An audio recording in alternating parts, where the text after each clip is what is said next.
khi thuốc ta cần cái gì là vẫn hara gì là wa mi thu sui kha an oi je la chu bible pon ron sui re nga mi a chu thu tin rin thin mi thu sui da zonga peng oi su ti la maya dar salam na chu thu thu tu han nia chan to ang khala ka sui kha poi mo te ma thu ma huai kha nia ram huai chan to ma yang ram huai ne na kan in bei chung chang hi tum ti ania min ti derpo tum khat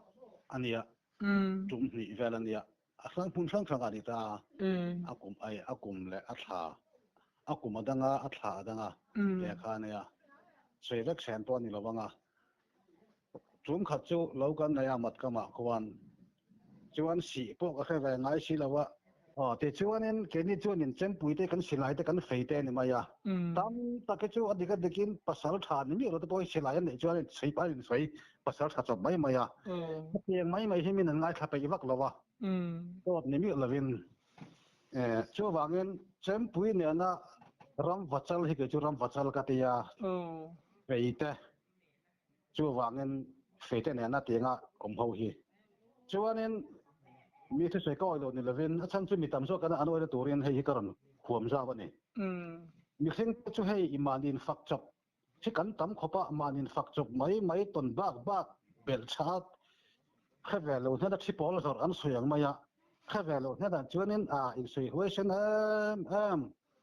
ka tiang te kan tam to wangan mi tam tak hian an hi an ngai tha pe to lawa dot pho chapa an ngai to wa mi tam ho hi an chu ka tianga han thuna siam po hi an ngai sang to mi lawa ni chu a chan chu dot sei hi kan man le man lo chu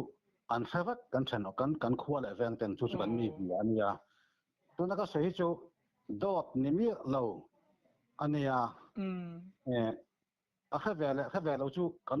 ani chu ania a oi lo se oi noi se ti ni maya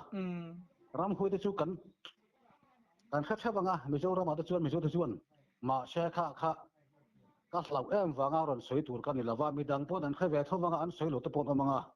chu te chuan in mi dang pon kha ve sang ya ka du awanga ron soi kan ya